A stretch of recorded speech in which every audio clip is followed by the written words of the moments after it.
Hello everyone, welcome to the course titled Optimization Methods for Energy Systems under the Copilot project. In this course, we will discuss the basic concepts of optimization, so this course can be a perfect introduction for those who are newcomers to this topic and also a perfect refresher for those who have enough knowledge in this field. Uh, I wanna start with an introduction to the optimization. Um, okay, what does optimize mean? In general, optimization can be defined as the best way to accomplish a task. In mathematical terms, this means systematically selecting inputs from a permitted set called the search space to minimize or maximize a function. Points in the search space that satisfy all the problem constraints are called feasible or candidate solutions. A feasible solution that gives the smallest or largest objective value is called an optimal solution. Technical definition.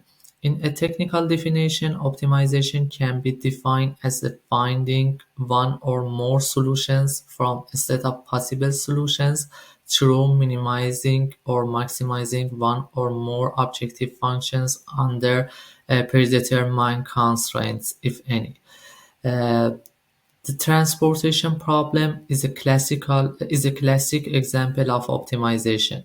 Uh, Given several sources, factories, and several destinations, customer location, each connected by transport routes. We aim to determine how much product to ship along each route so that demand is met and total transportation cost is minimized. In the network diagram on the left side of the slide, as we can see, every source is connected to every destination. Uh, Solving the optimization model assigns flow to each link to minimize the cost. The problem complexity increases significantly when distribution centers with varying distribution costs are introduced between the factories and customers, as we can see from the figure on the right side of the slide here.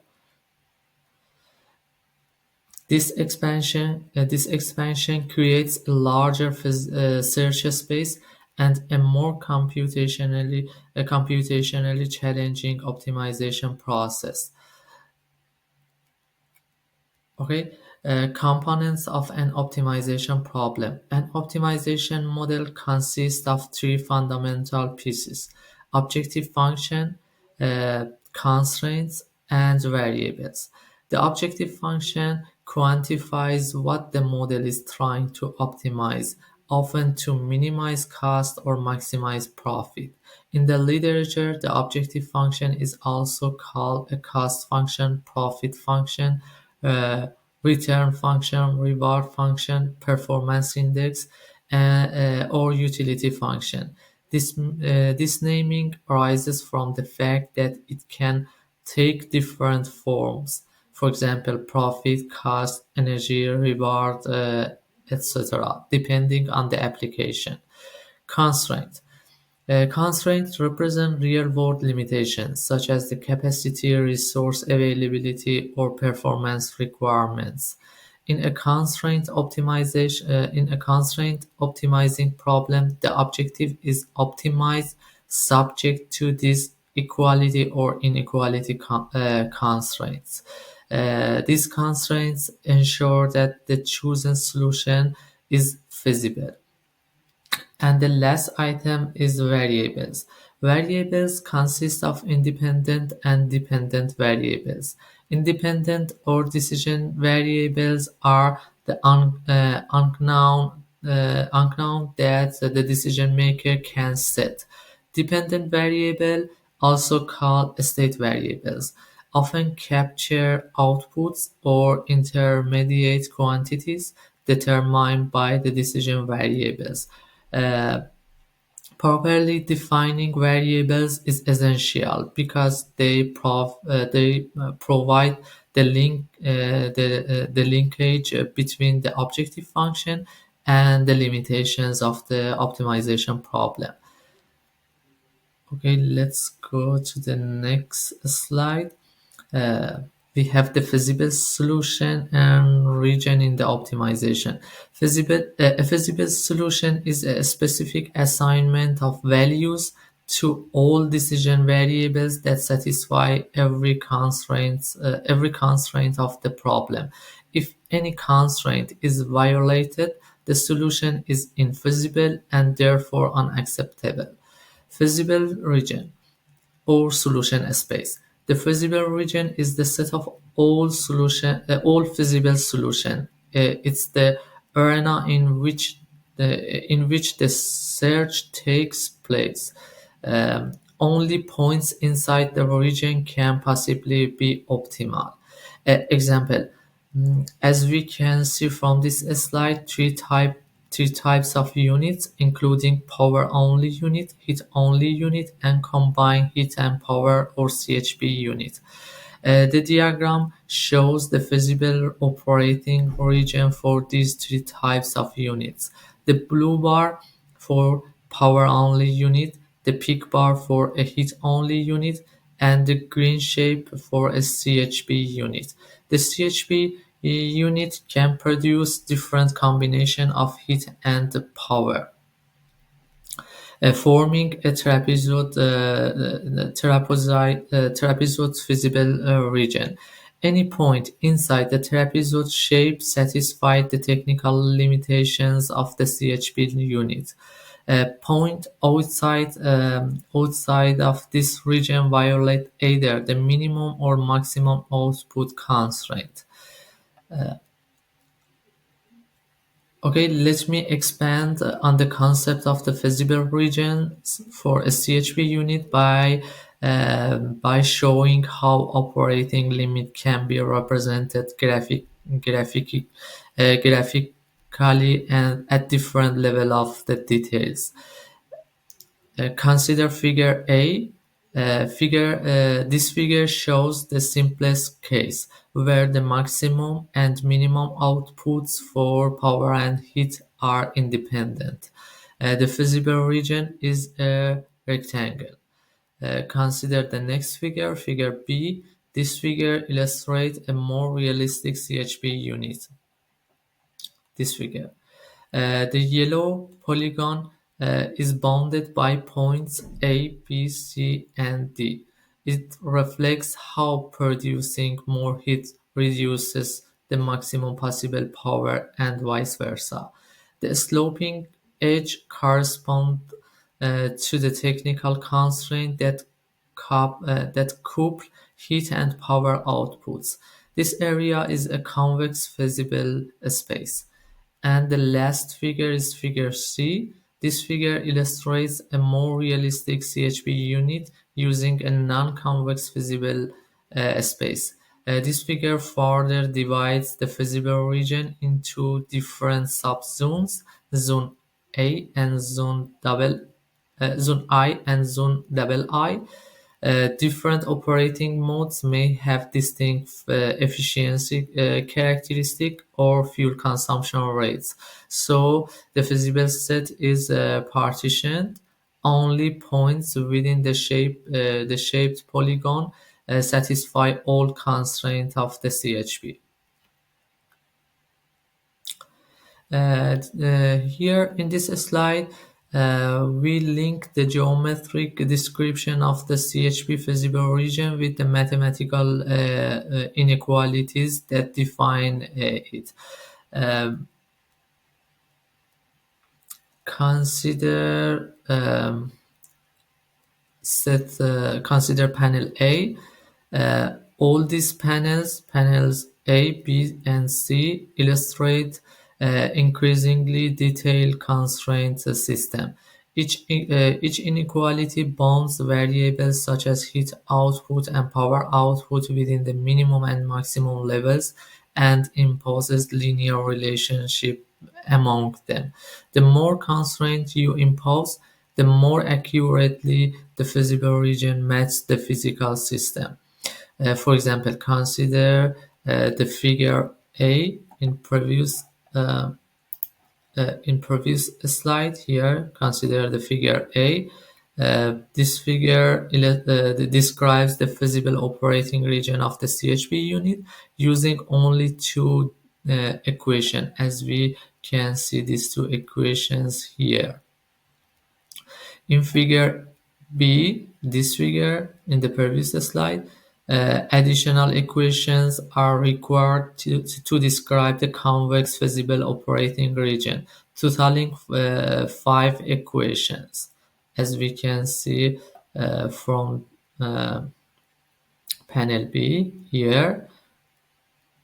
And figure C in this slide demonstrates a more complex scenario where even more equations are needed to describe the non-convex feasible operating region. In this case, two binary variables must be introduced to uh, to enable transition between different operational zones. As we can see here, we have two binary variables in this equation. This approach is commonly used when modeling systems that operate in different modes. For example, part load versus full load operational mode. Such constraint sets precisely define the feasible region in a form that an optimization solver can handle. Okay, let's go to the next slide.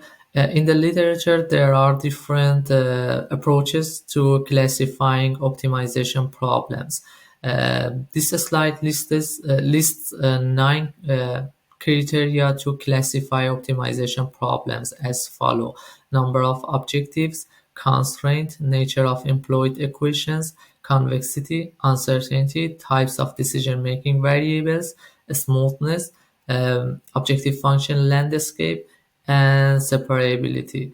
A main question will arise here in this slide. Um, is knowing these features useful? The answer is yes, absolutely. These criteria help us to understand the main features of the optimization problem, which is essential for making informed decision to choose the appropriate software platform, solution method, solver, and computational resources. Okay, from the perspective of the nature of objective functions, the optimization problem can be divided into different classes as follow: single objective optimization and multi-objective optimization. In a single objective optimization problem, there is only one objective function, possibly a weighted sum of several objectives, to be minimized or maximized. This is the most widely used method in the literature for developing and solving different optimization problems, as we can see from this part. But in the uh, multi-objective optimization involves optimizing more than one objective function simultaneously. This situation arises when objectives conflict, such as minimizing cost while maximizing the comfort level or reliability of the system. Single objective optimization typically yields one optimal solution.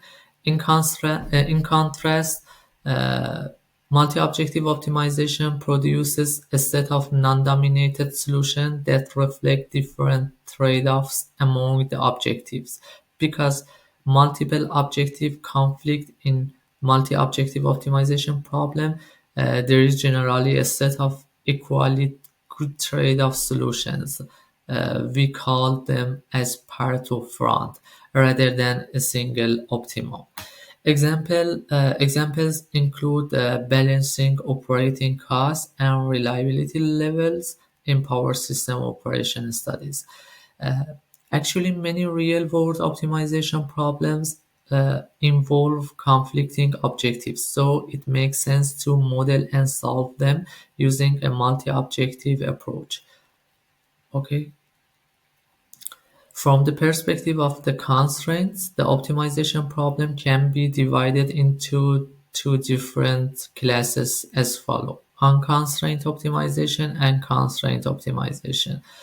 In the first class, an unconstrained optimization problem has decision-making variable with no restriction on their values. We simply minimize or maximize a function over the entire domain. But in the constraint optimization, we introduce equalities or inequalities that restrict the values of the decision-making variables. In constraint optimization, the feasible region consists of all points satisfying these limitations. Also, a solution is feasible if this solution lies within the feasible region. Actually, most real-world optimization problems are constrained because we have physical laws, budget limitations, and policies limits in the problem. Unconstrained optimization problems are easier to solve analytically, but are less common in the practice. Uh, Okay, from the perspective of the nature of employed equations, the optimization problem can be divided into two different classes as follow: linear optimization problem and nonlinear optimization problem. A linear programming problem seeks the best outcome, minimum or maximum, of a linear objective function subject to linear equality and inequality constraint. In a standard form, the feasible region is a convex polytope defined by a finite set by a finite set of half spaces. Because both the objective and constraints are linear, the feasible region is convex, and any local optimum is a global optimum. Linear programming can be solved efficiently using methods such as simplex algorithm or interior point methods, and is widely applied in routing, scheduling, resource allocation, and other planning problems. Affine function. An affine function is a linear function plus a constant term. Adding a constant term to a linear function does not affect its linearity. In the optimization problem, such functions are treated like linear objectives because the constant term does not affect the location of the optimum point. Okay, the next slide is for the nonlinear optimization problem. In a nonlinear program, the objective function or at least one of the constraints is nonlinear. This problem include minimizing or maximizing polynomial, exponential, logarithmic, or other nonlinear functions subject to linear or nonlinear constraints. They may exhibit multiple local optima and require powerful algorithms. Quadratic programming is a special case of the nonlinear programming. Quadratic programming problems have a quadratic objective function subject to linear equality and inequality constraints. Quadratic programming problems combine a quadratic objective function with linear constraint. A quadratic programming is said to be convex and those free of non-global local minima when its Hessian matrix is positive semi-definite. The Hessian matrix is the matrix of second derivatives of the objective function. This property ensures that any local minimum is also the global minimum in the optimization problem. Actually, when objectives or constraints are nonlinear, the solution space and algorithm become more complex. Nonlinear and quadratic problems often requires iterative numerical methods and careful attention to local versus global optima. Many real-world optimization problems involve nonlinear relationships. So using nonlinear model is essential to represent and solve them accurately. And from the perspective of the kind of decision-making variable, the optimization problem can be divided into three different classes: continuous optimization, discrete optimization, and the mixed optimization. In the continuous optimization, all variables can take on any value within a real interval. In the discrete optimization, at least one variable can only take values from a discrete set, for example, integers. Common example of discrete optimization are assignment or routing problem.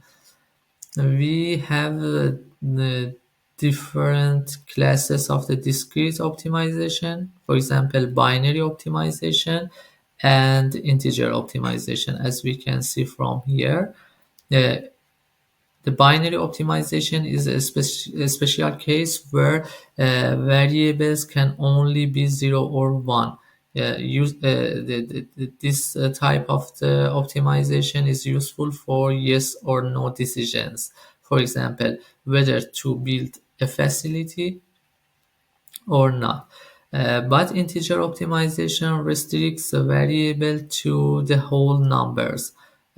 For example, how many units to produce or how many buses to allocate. And finally, we have mix optimization that combines continuous and discrete variables. For example, power plant scheduling, where generator outputs are continuous, but on-off status of them are binary variables. Actually, recognizing which category an optimization problem belongs to is key to selecting the right solution approach. In real-world applications, many optimization problems combine continuous and discrete variables. So, mixed integer or mixed variable methods are often required to solve this type of the optimization problem. Okay. Um, in terms of the uncertainty, the optimization problem can be divided into different classes: deterministic optimization and stochastic optimization. In deterministic optimization, we assume all parameters, for example, the cost factor, capacities, demands, etc., are known with certainty. The diagram on the left side of the slide uh, here illustrates the load and strength as fixed value, as we can see, and the optimization problem is solved without reference to the probability distributions. But in the stochastic optimization, we explicitly model uncertainty in parameters, for example, loads, prices, or resource availabilities. Uh, in this uh, in this type of the optimization problems, these parameters follow the probability distributions. The right-hand diagram, as we can see from here, show the variables load and strength are random and are represented by distribution functions. It is necessary to mention that including uncertainty can significantly change the formulation and also the complexity of the optimization problem. So To have a more accurate image of the case study, we should use the stochastic optimization. Okay, let's me to go to the next slide. In terms of the convexity, the optimization problem can be divided into different classes as follow: convex optimization and non-convex optimization. It means that this slide describes why convexity matters in the optimization process. Convex optimization problems have convex objective functions and convex feasible region. In more detail, an optimization problem is convex if the objective function is convex, inequality constraints are convex, and equality constraints are linear, and the feasible region is convex. A set is convex here. A set is convex if for any 2 points in the set, the line segment between them lies entirely within the set, as we can see from here. A function is convex if the line segment joining any 2 points on its graph lies above or on the graph. The diagram illustrates this definition. Uh, When these convexity conditions are not satisfied, the problem is non-convex. The comparison at the bottom show the non-convex functions may have multiple local minima here, here, and it makes the optimization process hard. Whereas in the convex function in this figure, we have a single local minimum. Many efficient algorithms exist for convex problems, but non-convex problems are generally more challenging. Okay. In terms of smoothness, the optimization problem can be divided into two different classes as follows: a smoothness optimization problem and non-smooth optimization problem. Actually, smoothness refers to differentiability. In the smooth optimization problem, all objectives and constraints are differentiable. They produce continuous curves or surfaces without sharp corners. Gradient-based method, for example, the Newton's method, are applicable here. But in the non-smooth optimization problems, at least one function is non-differentiable everywhere or has discontinuities. Examples include piecewise linear cost functions or models with absolute values. The graph on the the graph on the left side here. The graph on the left side illustrates a continuous function and is differentiable everywhere. The graph in the middle, this graph in the middle shows a piecewise function that is continuous but has a kink, as we can, and the right graph, this one, shows a function with discontinuity. Non-smooth optimization problems often requires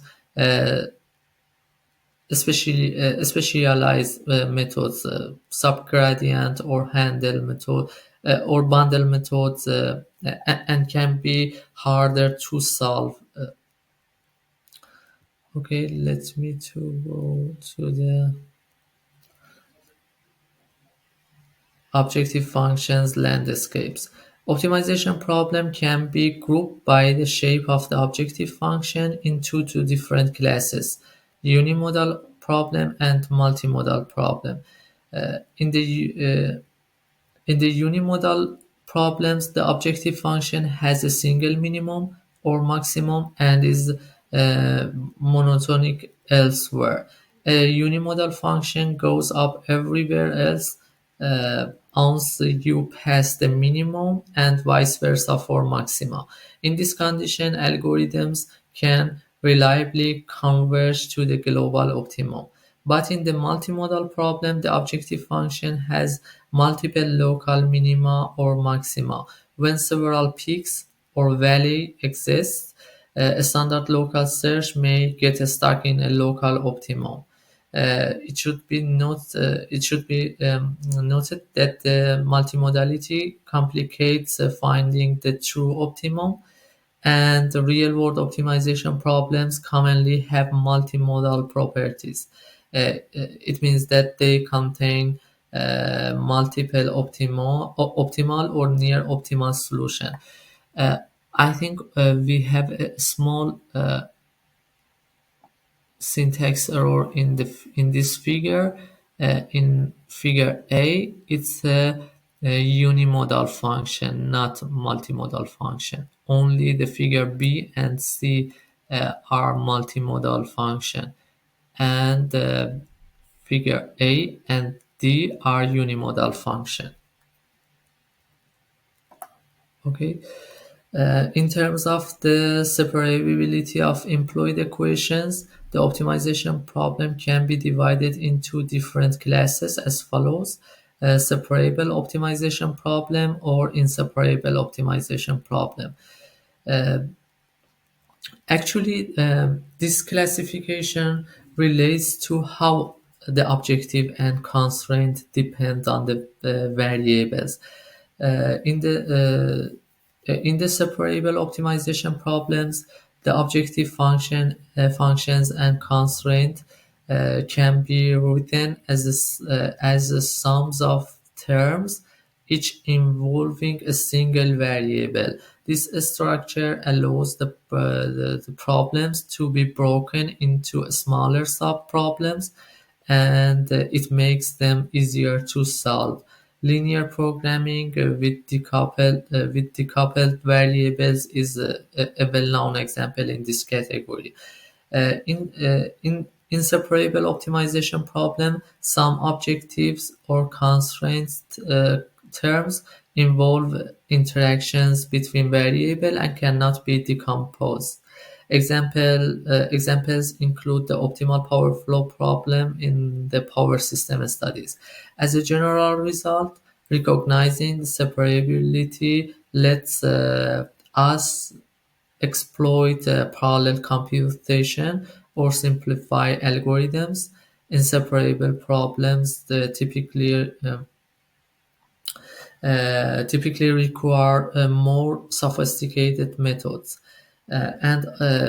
Please keep in mind that that most real-world optimization problems are inseparable in nature.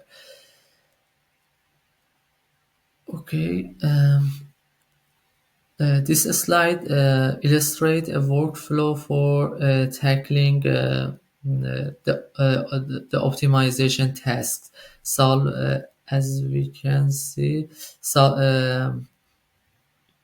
actually solving an optimization problem involves following six key steps. Understand the understand the problem, develop the model, select the programming language or solver, solve the problem, and visualize the results. Interpret the result.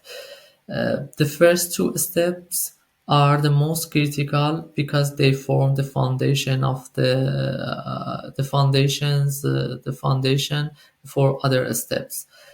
In the first step, understand the problem. We must define objective functions, limitations, decision-making variables, uh, and also we have to identify targets, alternatives, rules, and any other requirements that cover the feasible solutions. In the next step, develop the model. Here, we must translate the optimization problem into the mathematical form. It means that we have to write the objective function and constraint in the form of the mathematical equations. In the next step, select a programming language or solver. We have to choose tools such as MATLAB, GAMS, Python, and also we must select the solvers, uh, for example, Simplex, Groovy, or any other solver to solve the optimization problem. And in the next step, we have to use an appropriate algorithm to solve and obtain one or multiple optimal solution. And in the next step, we must present outputs using graphs, chart, or table. Um, and in the final step, we must analyze the solution in the context of the original problem to ensure it makes practical sense. In some cases, the optimization is an iterative process, and we may return to earlier step to refine our model and continue again the other steps. Okay,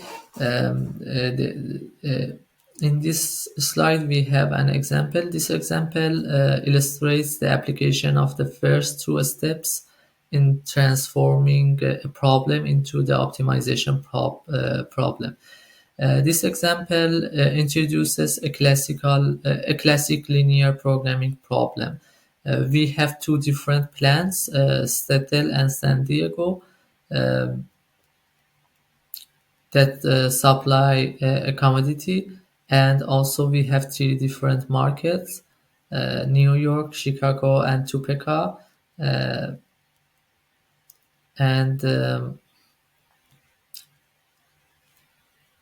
From the table, the data that we have, for example, the Seattle and San Diego plants have capacities of 350 and also 600 units respectively, and also the New York, Chicago, and Topeka markets require 325, 300, and 275 units respectively, as we can see from the last row of the table. Shipping distances between each market and demand center in thousands of miles are provided in the table, with a cost of $90 per thousand mile, as we can see from the table information here. But what is the question? How much should each plant ship to each market to meet the demand at minimum transport cost? Actually, we want to use this slide to illustrate how to extract relevant information and turn it into a structured optimization problem. Okay.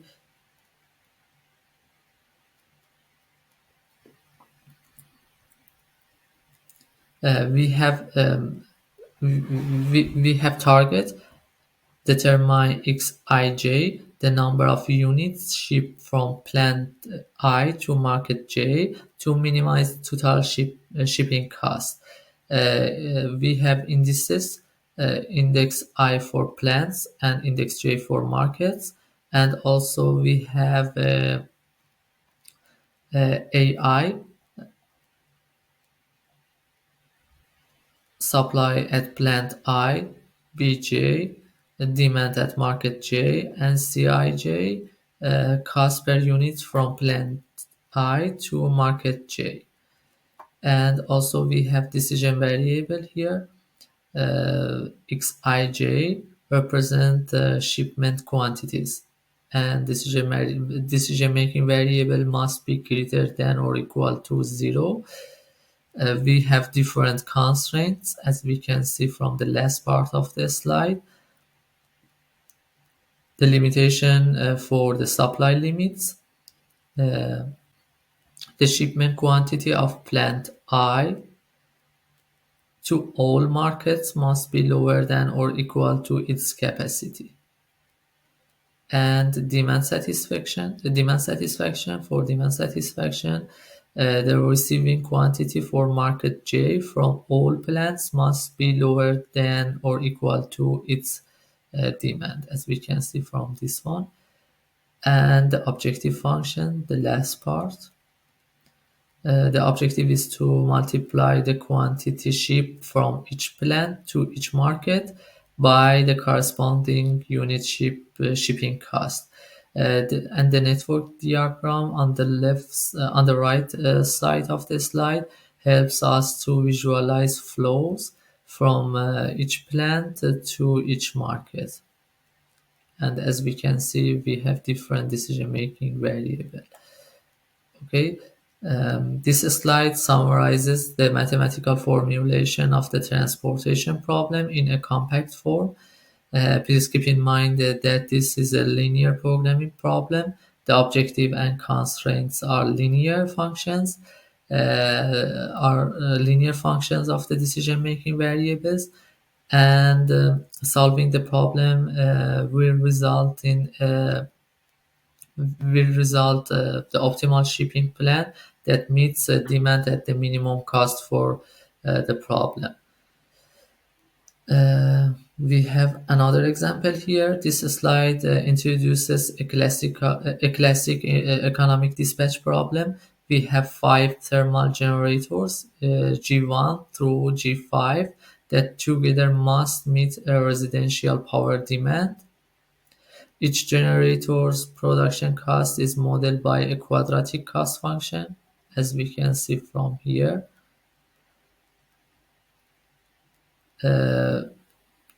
For example, Pi in this equation is the output of unit I in megawatt, and AI, Bi, and Ci are cost coefficients given in the table as for each generator, as we can see here.